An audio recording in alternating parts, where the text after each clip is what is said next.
बिस्मिल्लाहिर्रहमानिर्रहीम। इन्नल हुसैन मिशबाहुल हुदा व सफ़ीनतुन निजात। हज़रत गिरामी कदर, आज का मेरा मौजू है करबला का मुसाफिर के मदीनतुर रसूल से मक्कातुल मुअज़्ज़मा की तरफ कैसे गया और इसके क्या असबाब थे और जाने वालों में कौन कौन सी शख्सियात मौजूद थी। हुज़ूर नबी करीम रहमत आलम सल्लल्लाहु अलैहि वसल्लम ने फरमाया कि बेशक मेरा हुसैन हिदायत का चिराग है और निजात की कश्ती है। यकीनन जिसने इमाम हुसैन की पैरवी की वो हिदायत याफ्ता हो गया, और जिसने पंतन पाक का दामन थाम लिया वो दुनिया में भी कामयाब हुआ और आखिरत में भी कामयाब हुआ। अब ये शहादत है हज़रत मौला हुसैन अलैहिस्सलाम की, जिसके लिए आपने मदीनतुर रसूल से मक्कातुल मुअज़्ज़मा की तरफ सफ़र किया था। और शहादत की भी दो किस्में हैं, एक शहादत जहरी है और एक शहादत सिर्री है। शहादत सिर्री जो है ये हज़रत इमाम हुसैन को मिली, और शहादत जहरी जो है यह हज़रत इमाम हसन अलैहिस्सलाम को मिली कि हज़रत इमाम हसन को भी जहर दिया गया और उसी जहर की वजह से आप सारी ज़िंदगी तकलीफ़ महसूस करते रहे और अल्लाह को प्यारे हो गए। और शहादत सिर्री के हज़रत इमाम हुसैन अलैहिस्सलाम आप अपने रफ़क़ा के साथ करबला गए और जाम शहादत नोश किया। हुज़ूर नबी करीम रहमत आलम सल्लल्लाहु अलैहि वसल्लम ने अपने खुलफ़ा के बारे में फरमाया एक मकाम पर, अल खिलाफतु बादी सलासून सिनतुन सुम्मा तकूनु मलका। हुज़ूर अलैहिस्सलाम ने फरमाया कि मेरे बाद, मेरे जाने के बाद 30 साल तक खिलाफत रहेगी और उसके बाद मलकुयत रहेगी। मिशकात शरीफ बाबुल फितन के अंदर ये हदीस पाक मौजूद है। हज़रत अबू बकर सिद्दीक़ रज़ी अल्लाह ताला अन्हु आपने तकरीबन 2.5 साल तक हुकूमत की। इसी तरह सैयदना फ़ारूक आज़म रज़ी अल्लाह ताला अन्हु ने 10 साल तक हुकूमत की। इसी तरह सैयदना उस्मान गनी ने 12 साल तक हुकूमत की, और इसी तरह मौला कायनात ने 5 साल तक हुकूमत की। और हज़रत इमाम हसन अलैहिस्सलाम ने भी कमोपेश 6 माह तक हुकूमत की। हज़रत अली की ज़िंदगी में ही हज़रत अमीर माविया ने एक आज़ाद हुकूमत का ऐलान कर दिया था और शाम के अंदर उसने अपनी हुकूमत को कायम कर लिया था, लेकिन मौला कायनात ने उनकी हुकूमत को तस्लीम नहीं किया था। और आपकी शहादत के बाद हज़रत इमाम हसन अलैहिस्सलाम आप कमोपेश 6 माह तक हुकूमत करते रहे, लेकिन ये ख़ानदान उमैया ने हज़रत इमाम हसन को सुबह शाम रात दिन मुख्तलिफ़ तरीक़ों से तकलीफ़ें देते रहे, और हज़रत इमाम हसन ने आपने खिलाफत छोड़ने का ऐलान कर दिया। इसी तरह हज़रत मौला कायनात ने, आपको इल्म है कि 3 खुलाफा ने मदीनतुर रसूल के अंदर हुकूमत की थी। हज़रत अबू बकर सिद्दीक़, आपका मरकज़ भी मदीनतुर रसूल था। हज़रत फ़ारूक आज़म रज़ी अल्लाह ताला अन्हु, आपका मरकज़ भी मदीनतुर रसूल था। हज़रत उस्मान गनी रज़ी अल्लाह ताला अन्हु, आपका मरकज़ भी मदीनतुर रसूल रहे। लेकिन मौला कायनात आप मदीनतुर रसूल को अलविदा करके आप कूफा चले गई थी और आपने जामिया मस्जिद कूफा को अपना एक मरकज़ बना लिया था। मौला कायनात एक वलायत के बाब हैं और मरकज़ हैं। जब तक कोई शख्स हज़रत मौला कायनात की वलायत को तस्लीम नहीं करता, उस वक़्त तक कोई वली नहीं बन सकता। मौला कायनात की निगाहें देख रही थी कि मेरा मरकज़ और मेरा मस्कन जो है वो कूफा बनेगा, और वही हुआ कि आप जितना अरसा कूफा रहे, जामी मस्जिद की इमामत और खिताबत भी करते रहे और पूरी दुनिया के अंदर आप हुक्मरानी करते रहे, और उसी मस्जिद के अंदर आपको शहादत मिली। और हज़रत अमीर माविया ने 56 हिजरी से ही यजीद को अपना नाइब और वली अहद मुकर्रर कर दिया था। तकरीबन 4-5 साल सिलसिला खिलाफत के हवाले से लोगों को तबलीग करता रहा कि लोगों, मेरे यजीद को हाकम तस्लीम कर लो, मेरे यजीद को नाहिब तस्लीम कर लो। तो तारीख में आता है कि 60 हिजरी में जब हज़रत अमीर माविया का विसाल हो गया, अपनी ज़िंदगी में उनको वली अहद मुकर्रर कर दिया था, लेकिन 60 हिजरी में यजीद तख्त नशीन हुआ, और तख्त नशीन होने के बाद सबसे पहले जो आर्डर जारी किया, कहा कि इन 4 शख्सियात को बुलाया जाए। मरवान को कहा, जो गवर्नर था मदीनतुर रसूल का, कि इन 4 शख्सियात को बुलाया जाए और इनको कहा जाए कि मेरी बैत करें। उन 4 शख्सियात में कौन थे?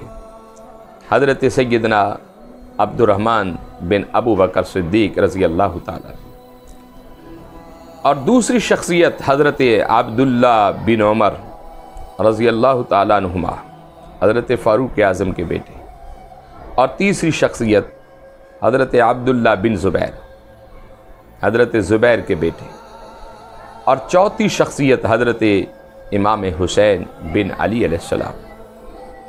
इन 4 शख्सियात को बुलाकर मेरी बैत किया जाए।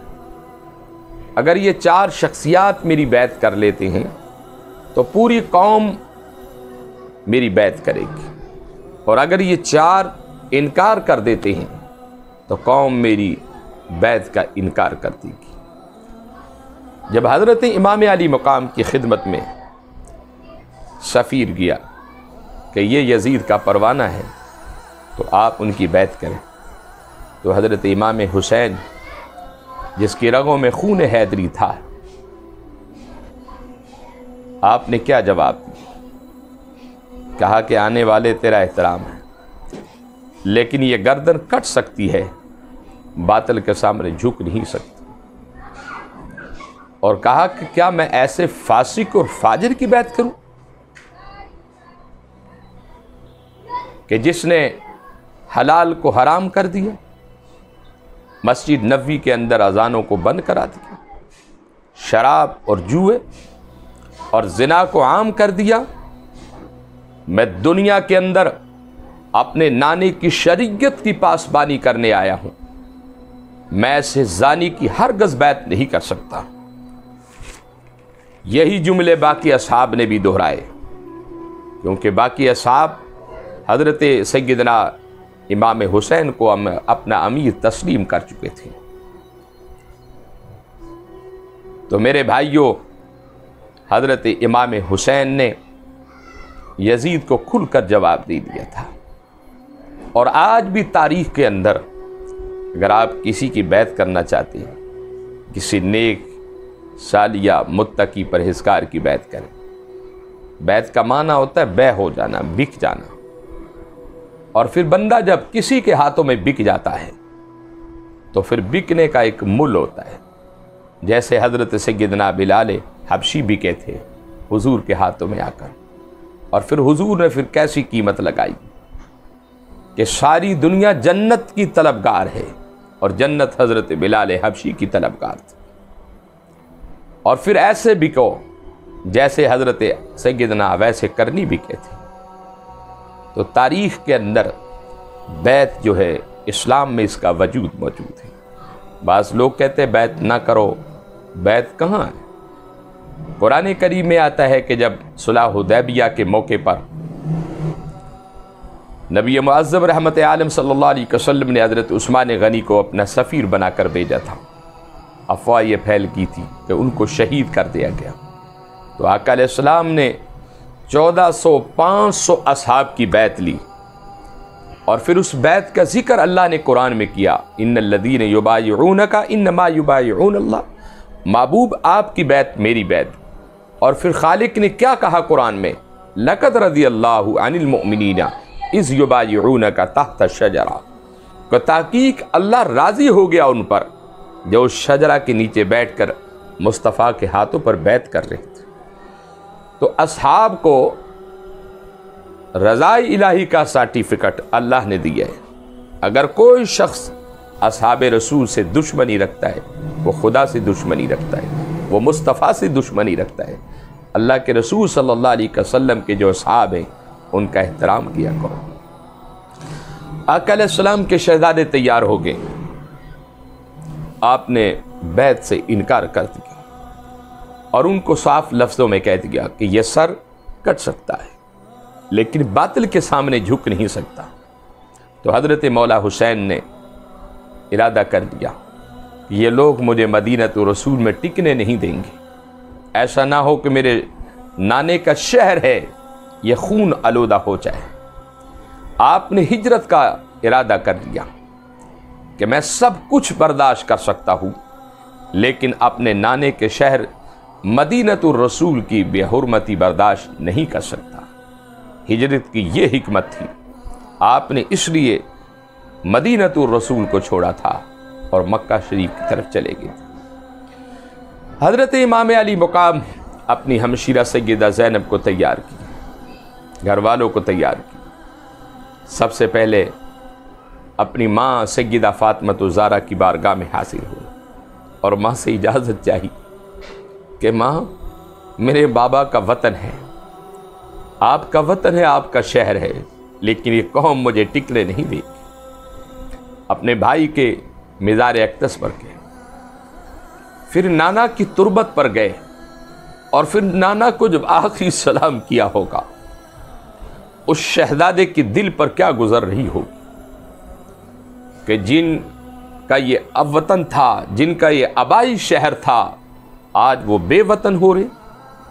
हज़रत इमाम हुसैन सैयदा ज़ैनब को लेकर जब अपने नाने की खिदमत में गए और कहा कि मेरे नाना, आपने मुझे बड़े मोहब्बत और प्यार से पाला है और शफ़क़तें करते रहे, मुझे प्यार देते रहे।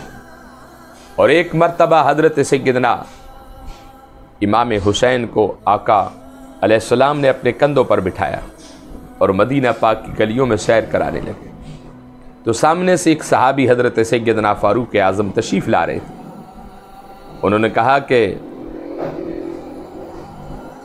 ए हुसैन रज़ी अल्लाह ताला, सवारी कितनी अच्छी है। हज़रत सैयदना फ़ारूक आज़म ने कहा इमाम हुसैन को मुखातब होकर कि ए इमाम हुसैन, सवारी कितनी अच्छी है। तो मेरे मुस्तफ़ा क्या फरमाते हैं? फरमाने लगे कि ए फ़ारूक आज़म, अगर सवारी अच्छी है तो सवार भी तो कितना अच्छा है। तो वो शहर रसूल जहां मेरे हुसैन ने परवरिश पाई। और एक मौके पर हज़रत सैयदना अबू बकर सिद्दीक़ रज़ी अल्लाह ताला अन्हु तशरीफ़ ला रहे थे। हज़रत इमाम हुसैन मौला कायनात के साथ मदीनतुर रसूल से गुज़र रहे थे। एक गली से एक चौक पर मुलाकात होगी। हज़रत अबू बकर सिद्दीक़ ने सलाम किया और मौला कायनात का चेहरा देखने लगे। आपको इल्म था, हुज़ूर ने फरमाया कि जो अली का चेहरा देखेगा वो अल्लाह की इबादत करेगा, जो अली पाक का जिक्र करेगा वो रब की इबादत में शामिल होगा। तो साथ ही कहने लगे कि मौला अली, ये बताओ कि ये शहज़ादा कौन है। हालांकि आपको इल्म था। तो कहा कि हुजूर ये मेरा बेटा है। अबू बकर सिद्दीक कहने लगे कि आपका बेटा नहीं है। कहा कि हुजूर मेरा बेटा है। फिर आपसे पूछा कौन है? कहा कि हुजूर मेरा बेटा। आपने कहा आपका बेटा नहीं। 3 मरतबा ये जुमले दोहराए और तीनों मरतबा मौला कायनात ने जवाब दिया। तो हज़रत अबू बकर सिद्दीक क्या कहते हैं? हज़रत इमाम हुसैन को उठाया गोद में और कहने लगे कि अली, बेटा मुर्तज़ा का है और चेहरा मोहम्मद मुस्तफ़ा का है। ये शान थी मेरे हुसैन पाक की थी। और जो मेरे आका ने फरमाया कि लोगों, हिदायत का चिराग मेरा हुसैन है। आज पूरी दुनिया हुसैन हुसैन कर रही है और मेरे हुसैन के गम में रोना, मेरे हुसैन का जिक्र करना, अल्लाह की कसम ये बहुत बड़ी इबादत है। आप इस जिक्र में डूब कर तो देखें। जिस हस्ती का जिक्र सारी कायनात का मालिक करे, जिस हस्ती का जिक्र मेरे और आपके आका मुस्तफ़ा करीम करे, और मुस्तफ़ा करीम के बारे में खालिक फरमाते कि वमा यंतिकु अनिल हवा इन हुवा इल्ला वहयु यूहा, कि मेरे हबीब अपनी मर्जी से कोई बात नहीं करते, जब भी बोलते हैं खुदा की मर्जी से बोलते हैं। तो मुस्तफ़ा करीम ने जब भी अपने नवासे के बारे में फरमाया वो खुदा के हुक्म था, खुदावंद करीम का पैगाम था। और एक मौके पर मेरे आका फरमाते कि लोगों, कि मेरा हसन और हुसैन जन्नत के नौजवानों के सरदार। तो मेरे भाइयों, इमाम पाक ने अपने नाना से इजाज़त चाहिए, अपनी माँ से इजाज़त चाहिए, भाई से इजाज़त चाहिए और अपना काफ़िला लेकर चल पड़े। और वो काफ़िला 60 हिजरी 28 रजब शरीफ को आपका काफ़िला मदीनतुर रसूल से मक्कातुल मुअज़्ज़मा की तरफ गया था। इसकी तफसील तो बड़ी वसी है। बाज़ों ने लिखा है कि 72 आदमी थे, बाज़ों ने लिखा है कि 82 आदमियों का काफ़िला था, जिनमें कुछ औरतें शामिल थी, कुछ मर्द शामिल थे, कुछ बच्चे शामिल थे। तो मेरे इमाम ने अपने नाने के शहर की बेहुरमती नहीं होने दी।